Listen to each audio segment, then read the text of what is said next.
Hey, it's Titi here again. I hope you guys are doing well. I hope your week has been treating you really, really well.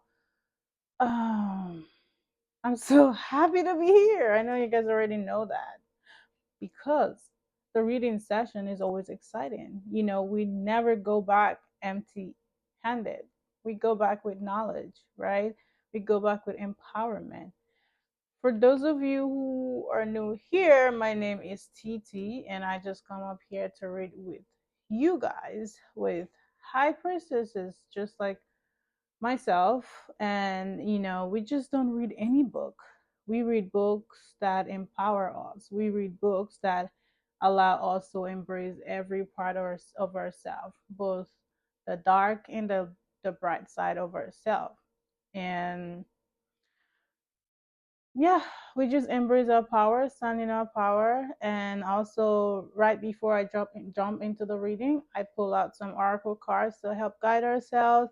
I know normally I always pull from two oracle decks, but today I pulled out of three. So this video might be a little bit longer than so get yourself a cup of tea and some popcorn. And if you haven't already, please subscribe to my channel, hit the subscribe button, hit the like button, comment, and also turn on your post notifications so whenever I upload any video, you get notified and you can jump right into it. And in my last video, I did mention that I will be starting a Zoom group call where I would talk, where me and like-minded people just like yourself will meet together and just talk. Let's see how we can help each other. That feels good. That breath. I don't know. I've been doing a lot of breathing lately, and it's been helping me a lot. Like, although like I do a lot of yoga and Pilates, which is good, but also like breathing. Oh my god, it feels like it takes out like so much stress and negativity out of me. That being said, get yourself a cup of popcorn, not a cup of popcorn, a cup of tea or coffee or and popcorn or juice, water, whatever it is you want. I have my cup of tea here. I just made it. As you can see, it's so hot. And guess what? So I have this tea, each tea bag as a message for me, right? So this tea bag says, uncage your heart, free your heart, let it be wild. I don't know if you can see it, but it says uncage. I don't know if you guys can see that, but it says uncage. Uncage your heart, free your heart, let it be wild.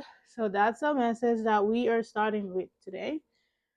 Um, that being said, we are currently reading this book, The Way of the Priestess by Sarah Coxon, and we've been reading this for a while. We are almost done with this book.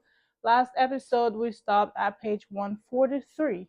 So we are starting with page 144 today, and let's get into it. There are no gurus. I'm 26 years old and sat listening to my spiritual teacher, Satyanda. There are about 25 of us sat together in satsang, which is a Sanskrit for a group of people gathered to speak spiritual truth. Satyanda is leading the conversation, and as he is speaking, I can quite shake off the feeling that it is time for me to leave the community. I've been studying with Satyanda for 4 years. When I first found him, I was vulnerable and impressionable. I saw him as an enlightened being, and I lapped up all his teaching without question. But as time went on, I started questioning the way the community was run. The issue for me was that within the community, there wasn't much space to question him and his teaching. This is the biggest issue I see with a lot of spiritual teachers: gaslighting in the form of spiritual bypassing and labeling someone's legitimate concern as the product of their ego is a convenient and effective way of exerting control over members of a spiritual community. I'm not saying that what was happening in our community was sinister. I know in my heart that Satyananda deeply believed in what he was teaching and that he genuinely wanted freedom for all. But I still felt uncomfortable because a space where people cannot hold their leaders accountable or call their leaders out is fertile ground for abusing power. And far from empowering people, is this empowers them to look for the answers externally rather than searching for the wisdom within. I believe the only real guru is the guru within, the inner felt sense of wisdom and intuition. And rather than us all the answers, the true role of a teacher is to point us back to seek the answers within. One of my favorite personal mantras is I am a woman in process. It reminds me that the idea that I have to have it all figured out is an illusion. It also gives me permission to let go of right or wrong, good or bad, and simply explore. The priestess demands us to step into our leadership. Notice how your body responds when you read this. Do you feel expansive, or is there the constriction of fear telling you that leadership isn't for you? A few years ago, I would never have believed that I had what it took to be a leader. There were two reasons for this. First, I hadn't learned how to lead myself. I was very good at sharing excellent advice, but I wasn't so good at following it myself, which meant that I was completely out of integrity with the woman I wanted to be. When it comes to leadership, integrity is everything. And to be congruent, we have to do as we say. And that's true because I think if I'm preaching something and I'm not doing it, then I'm a hypocrite. And it just doesn't make sense to me. We must embody our leadership and lead by example. Exactly. Now, as best as I can, I don't share any approaches or practices with my client that I haven't integrated myself. I deeply embody what I teach, whilst paradoxically realizing that I have a lot to learn and unlearn. More on this later. Let me tell you guys something. So every Lent, and Lent is fasting, Christian fast. At my church, we would be giving like different topics to preach about throughout the Lent. So last year I was given the topic anxiety to talk about, and every Sunday we would have three different people to come talk about their topic, me and two other people. And we went there, we spoke about it. Now everything I spoke about anxiety was my story. Everything I said there. Now I definitely use Bible as a reference, of course, because that's the whole point. But because I also have a story to tell, I use myself as an example. And after the teaching, they will have people ask us questions. And the other two people were asked questions. And when it got to my turn, people were like, they don't have any questions for me. And they were like, because she said everything perfectly well. She even gave us examples. She used herself. So it's like everything she spoke about, it's about herself. So there is absolutely no question to, ask her, because we understand like every thing. So I will always live for leading by example. I will always live for, I only teach people, I only tell people to do things that I have done. Because I don't think it makes sense that I'm telling you to do things that I haven't tried, things that I haven't done. Because now I'm not sure how it works. I'm just telling you to do it. So it's like I'm telling you to do something blindly, right? Okay, let's go. The second was The second was that I associated leadership with white middle class men who were led by their egos, or spiritual leaders who were full of ego. I saw them as corrupted by power and unwilling to bring about real justice and social change. When the priestess first nudged me towards leadership, I had to unlearn. I initially subscribed to a very traditional model of leadership that was convinced that it was about nothing more than others and telling people what to do and how to do it. Stepping into my priestesshood meant I had to embrace leadership. And at first, this was deeply uncomfortable. Like so many of us, initially I wore the mask of perfectionism. believing that this was the only way to show up in my power. But I soon felt tried. I soon felt tired of this facade, of this facade. I longed to be myself and not feel I had to hide the human part of myself that I had been taught were messy and unlovable. I was only tired of seeing others showing up in their leadership as if they had all the answers. Rather than empowering me, I would watch them and feel completely inadequate. Seeing them in their perfection led me to wonder if I was the only one who was experiencing bad days. Seeing them in their glossy perfection instilled within me the dangerous belief that one day, if I worked hard enough, I would be perfect and have it all figured out, and that until then I was below standard and lacking. Thankfully, it didn't take me long to realize that everything I was seeking was complete bullshit. These people didn't have it all figured out. Instead, they had chosen to project a carefully constructed image of themselves. This is what we have been taught to do. When we fear that we're not enough, we become actresses, playing the role that we think people want us to play. It's only when we take the final blow that we realize the audience is clapping for a make believe character and not who we really are deep down. This is not success, no, it is liberation. Despite popular opinion, I decided it would be much more expensive for me and for my women to show up as myself. As soon as I did, I felt much more integrity. Yet, even these days, as I show up and candidly share my struggles and messiness, women often message me to share with them how brave they think I am. Somewhere in the subtext of this message, there's always the implication that I courageously share my vulnerabilities at the expense of my image and leadership. Somehow, collectively, we still believe that being honest and open is weakness. Yet, since I made the conscious choice to show up more authentically with my community, not only have I felt freer, but I have noticed it acts as a catalyst for the liberation of others. It turns out that women desire to align themselves with leaders that they can relate to human. I've learned that strong leadership is actually about vulnerability. There's no courage, growth, or trust without it. And to lead powerfully, we must first trust that we are enough just as we are. I cannot tell you guys how free I feel because everything I do, every person I indulge with is based on honesty. So it's nothing to worry about.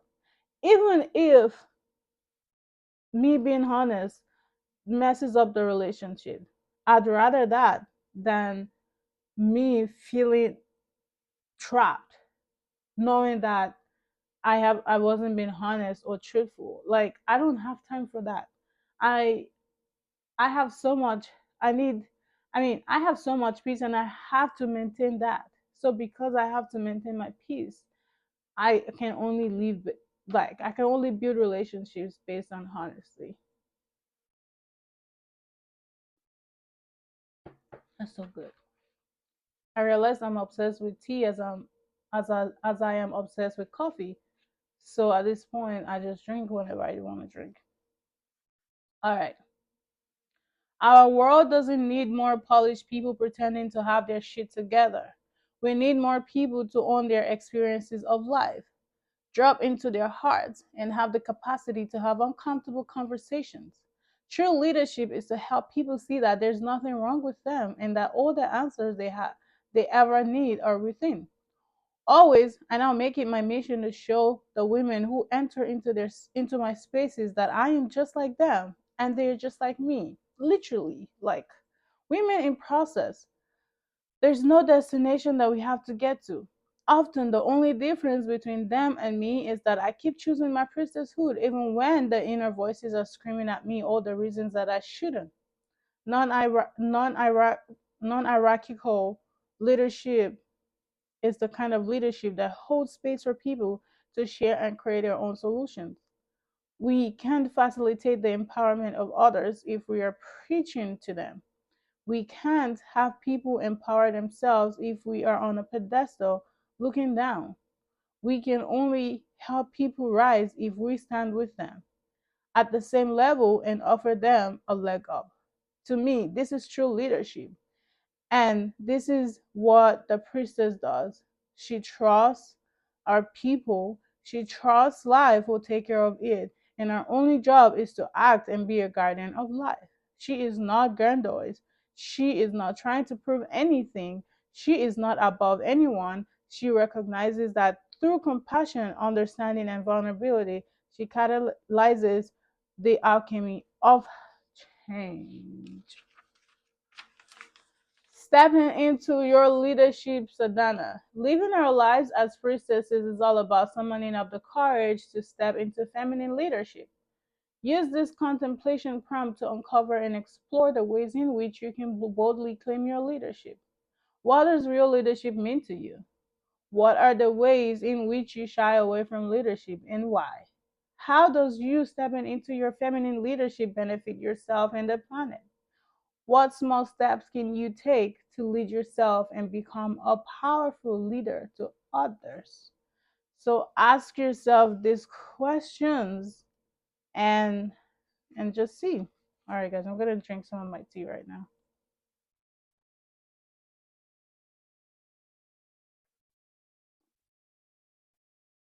All right, the next page. Using your privilege. When it comes to unleashing our feminine power and creating an amazing life, we're not all starting from the same place. Yes, we all have the power to create our destiny. Yet, some of us are born with more advantages than others. Privilege is a fact of life.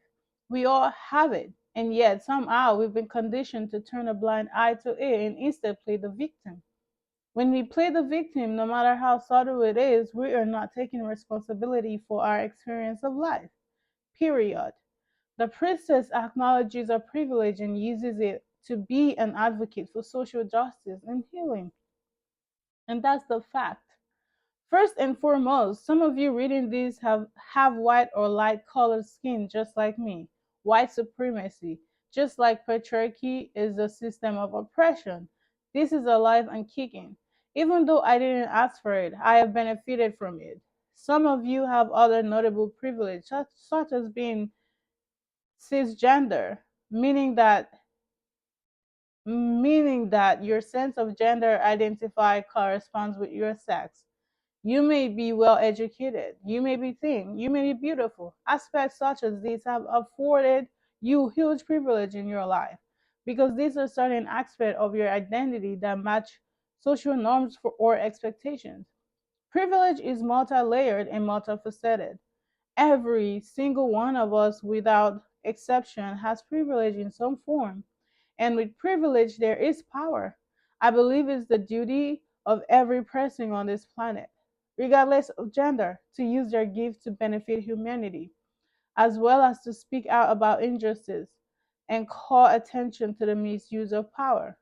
Women in particular have been taught not to use their privilege. We fear judgment, we fear condemnation, we fear belittlement, and so we keep our mouth shut. Never has this been more painful apparent than in the personal development world. The tendency to focus only on the light and love and spread good vibes only is a type of spiritual gaslighting that allows privileged people to stay in their privileged bubble. Evolution from the place is about the goals of the individual rather than the elevation of the collective. Our privilege is not something we need to feel shame for or beat ourselves up about. We didn't create the system. Instead, it is more powerful to contemplate how we can use the privilege that we have to help others with less. Women are the greatest untapped resource. Right now, there are so many brilliant ideas locked up inside the heart of women, kept closely guarded under lock and key because of systemic conditioning. That's roughly 50% of the population who have been conditioned to keep their mouths shut. This means that not only are so many women not living the lives they deeply desire to, but also the global social and environmental injustice is not sufficiently addressed because we fear speaking out and being persecuted for it. We have the fire of sacred activism in our hearts, but we live in a system that discourages us from fanning its flame. How convenient! What would the world look like if more conscientious, passionate, compassionate, and ethical women free themselves up to create and express what their heart is yearning for? What if they had received the message that it's okay to shine, it's okay to be bold, it's okay to be powerful, and it doesn't make you a bitch or arrogant to lead? What then? How would our society look? How would our planet look? Because as long as women keep listening to messages that they should not take a seat at the table, our planet will continue to suffer. Children will continue to suffer. Adults will continue to suffer. The environment will continue to suffer. We must use whatever privilege we have. It is time to love ourselves and our planet so fiercely that we do whatever it takes to free ourselves from discrimination and self hatred. Now is our time. More than ever, we are needed. Every single one of us. You are needed. I am needed. We are all needed. That felt so powerful. I'm sure you felt that. I'm sure you felt that.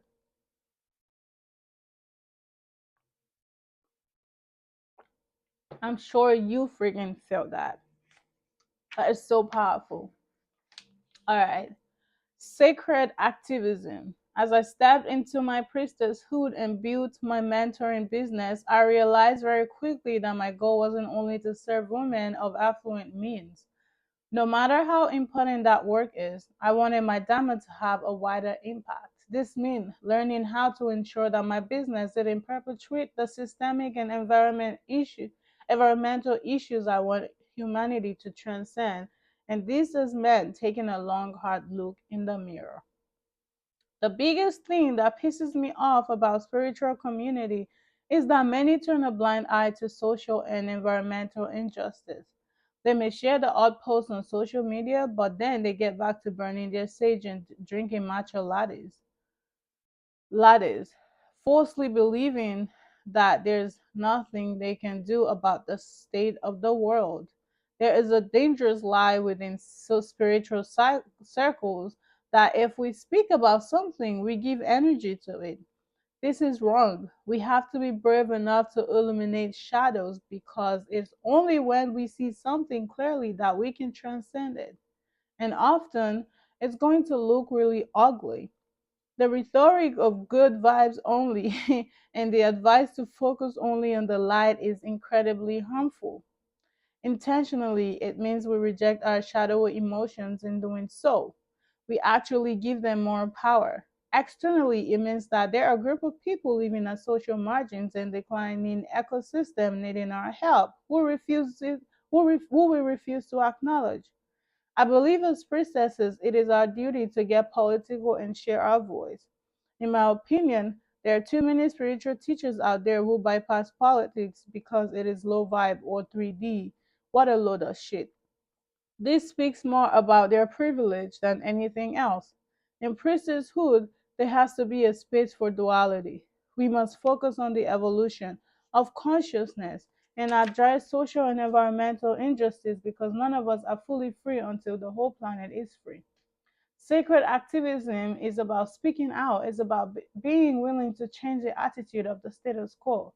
It's about being willing to get it wrong. It's about letting go of the need to be liked and choosing to say what needs to be said.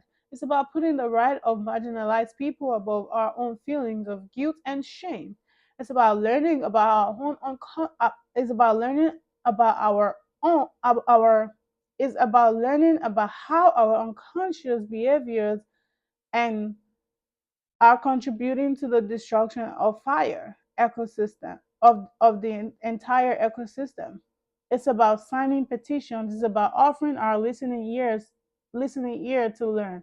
It's about offering our time and resources. It's about consciously choosing how we spend money more on this later. It's about, and more on this later is in bracket. It's about following our hearts and doing what's just not what's easy. In essence, it's about using any privilege that we have to make a difference. We must remember what we are, the system, and that what we do matters. System only maintain their power if people keep acting the same way, the same ways that they have already acted. For change to occur, we must act in integrity with our inner values. I am so big on integrity, okay? So, do you know how when I start the video, I talk about embracing our dark and bright side? And that's what she's saying here. People think, oh, we can only talk about our bright side. It doesn't work like that. It's really important that we also embrace our dark side and be in control of them. Then everything makes sense. So, all right. Uncovering your core values, Dana. We all have underlying core values, and when they become conscious, we can use them to navigate the decisions that we make in our lives. A core value is simply something that is important to you. Examples of my core values are authenticity, truth, freedom, rebellion, revolution, and peace. Use these contemplation prompts to uncover and explore your core values. Think of a meaningful and happy memory in your past. What was happening and how did you feel? What values were you honoring? Now, think of an upsetting memory in your past. What was happening and how did you feel? What values were not being honored? What's important for you in your life? What do you believe in? Equal rights for all, sustainability, peace. Where in your life are you not living in alignment with what you say you believe in, and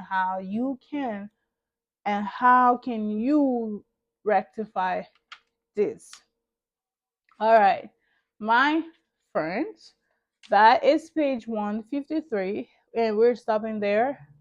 The next episode we start from page 154, which I will be recording today as well, because I mentioned in my previous episode that I'm going for I'm going to spend my birthday week with my niece and nephew.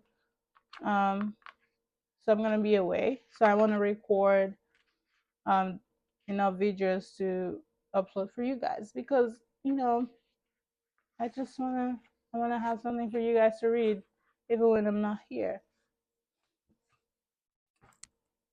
Okay, so it's time for the oracle cards. Let me drink some tea.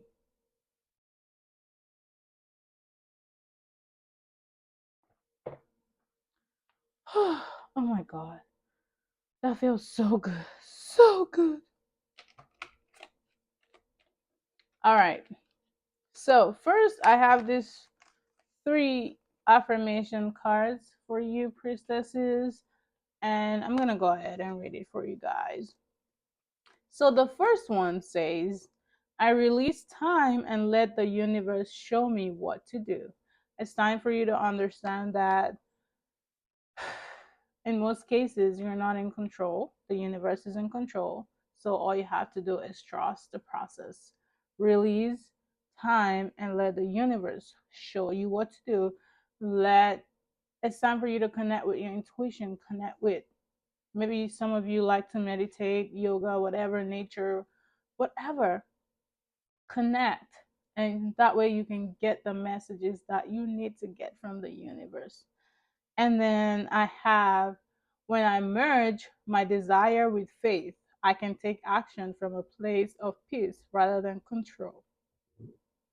That is a is a hit, because I remember when I would be in the unknown, I would be so worried. But now it's like I have so much faith. I'm like, yeah, whenever it needs to happen, it's gonna happen. I have no control over it. It's gonna happen. I'm just gonna let my faith, my belief, lead me, because, or me believing in my faith lead me, and understand that Everything will happen at the right time in divine timing. I am in awe of the magnification guidance that's available to me. Like, for example, me, I'm kind of like a magnificent. I'm I am in awe of the magnificent guidance that's available to me. I don't know why I read that wrong. Anyway, so I am kind of like a magnificent guidance, and I'm sure you have other people, other things that are guiding you as well. So I appreciate every moment and every person, everything that is, you know, guiding you. So I have this one here for some. So I have guilt, grief, and surrender. I've had this deck since like 2022, I think, or 2021, 2022, I think, or 2023. I don't remember, but I've had it for a long time. So I have grief, guilt, and surrender. So I'm gonna read it out for you guys. It has a guidebook, so bear with me. I will open it up for you guys. By the way, you guys feel free to leave me comments. Tell me what you think, and if you also be interested in um the Zoom thingy, so that we can get started. And if you haven't by this time, feel free to hit the subscribe button and the like button as well. So I found guilt. It says I release any belief that no longer assists in my soul's growth. The energy of fear has many guises to complicate your path to loving yourself. Guilt is the most devious because it is a wolf in sheep's clothing. It is a self imposed emotion that pretends to be instructive and enlightening. Guilt can help us grow when we realize that our actions are being hurtful to others and that we need to make amends. After we do so, though, it's time to learn from the behavior and move on. The problem arises when we hold on to guilty feeling that serves us no purpose other than promoting self-destructiveness and low self-esteem. No one is perfect. Everyone makes mistakes. Guilt is not always rational, but if you examine it subjectively, act on it, and release it, it becomes a temporary emotion. Long held guilty feelings are never good and will create a roadblock to self love and happiness. You must continually scan your current emotions for any guilty feelings and bring them to the surface of analysis. Healthy guilt is a warning that action should be taken. Irrational guilt needs to be released. So, yeah, let go. And everything, every card I put today, even my tea talks about releasing. Just free your mind, release any guilt, grief, whatever, release it. And now I have grief here. And it says, I understand that losing something is an opportunity to appreciate it. Nothing is gone forever. The belief that we have lost someone or something is merely an illusion to assist us in learning to appreciate our having had it in the first place. The emotion of grief and the sense of loss are absolutely real, but that is the point. The lesson of loss is not about the actual physical separation because the parting is temporary and illusory. The point of the lesson is to acknowledge that the bond of love never ends and that we have not been abandoned. When you accept in your heart that you will be reunited with everything you have ever loved, it will give you the ability to move beyond your grief and derive something beneficial from the experience.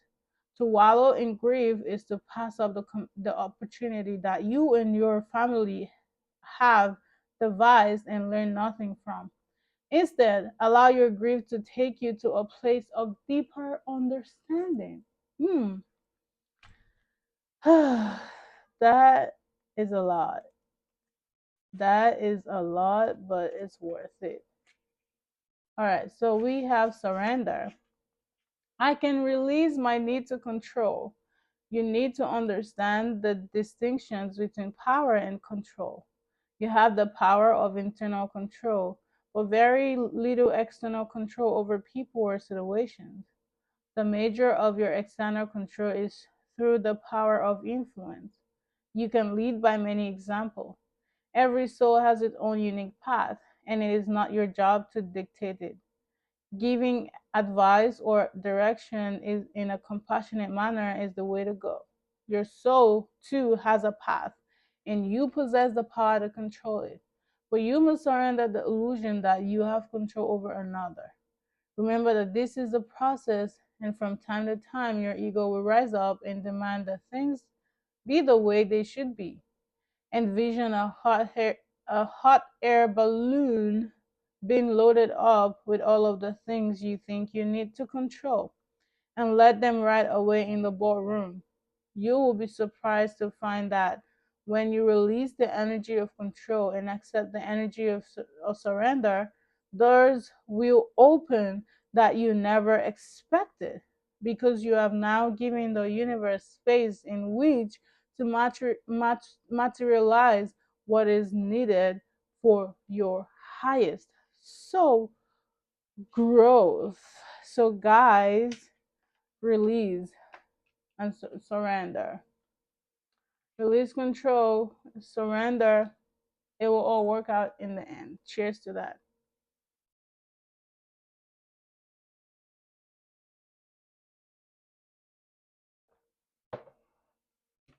All right. So here we have fulfillment of wishes, we have foundation and achievement, and we have memories of love. So I'm gonna read this to you guys, and then we are out of here. I still have one more video to record. This is the second recording I have done today. So, all right, fulfillment of wishes, page 109. All right, this card being one, if not the most positive of the minor arcana card, represent emotional satisfactions, contentment, and enjoyment. Your wishes are coming true. Are you ready? Happiness, success, good health, completion, and accomplishment of your dreams and goals are in the palm of your hand. This card acts as a reminder to hold on to the beneficial feeling from accepting and receiving what you've asked or strived for. Know that this will assist you in the future when you may need inspiration and positive energy. This is the right time to heal those past memories that have been holding you hostage. Forgive others and yourself so that your wishes, desires, and goals have a clear, unobstructed path to your heart, soul, and life. So, your wishes are coming true. Your wishes are coming through. So you need to believe, also forgive yourself, forgive others, for the sake of peace and for the sake of, you know, being prepared for what is coming. All right. Let's see where foundation and achievement is. Page 139. Page 139. All right. This card confirms that what you have been building is now firmly established with a strong and solid foundation. You deserve this, and it is time for you to harvest the reward of your efforts. What you sowed, you now can reap. Be open to receive as you've worked hard and have given so much. Allow the universe to give a little back to you, for there has to be an exchange of giving and receiving in order to prime and of pump of gratitude and reinforce the law of attraction. Use this more traditional meaning in tarot. This card represents a period of celebration, peace, and prosperity. It may also imply a marriage or the buying of land or a new home. As you enjoy this time of relaxation that you deserve, know that nothing remains stagnant and the wind of change are always at your door. Foundation and achievement. Hmm. I wonder if this is the Four of Wands. I don't know, probably. Memories of love. It's giving me Four of Cups. So that's number 103.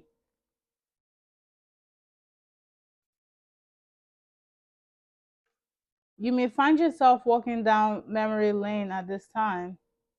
The nostalgic card could indicate that an old friend or acquaintance from the past may step back into your life, or it could even resurrect loving image from days gone by. Does this person, these happy, forgotten memories, or those innocent childhood memories encourage you to recall and welcome the energy of love? If there is a message or a lesson from this fond recollection that could benefit you in your present life, the number six card relates to support, dedication, unity, and a need for balance in the area of emotions and love. Your heart and soul are asking you not to dwell in the past, but use the inspiration and joy from that time to assist you in the here and now. So it's actually giving Six of Cups. So it's like you're being you're kind of thinking about the past, which is nothing wrong with. It's nice to reminisce and think about the past, but don't be stuck there. Try to bring yourself back in the moment. All right. That being said, my loves, I just want to thank you for sitting here and reading with me. I appreciate you so much from the bottom of my heart. I cannot thank you enough. If you made it to here, leave me a comment so that I can know that you made it to here. And that being said, if you haven't subscribed yet, hit the subscribe button and also turn on your post notifications so whenever I post, you get notified. And so don't forget, let me know what you think about the Zoom or whatever platform group meeting. Let me know what you think if it's something that you've been interested in. And what else? I think that's it. I think we're done for today. I'm not done though. I have one more video to record. Um, and that should be good. All right.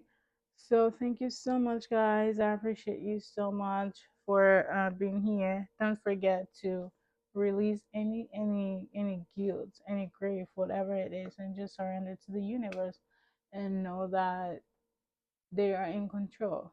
And whenever things will need to fall in place, they will fall in place.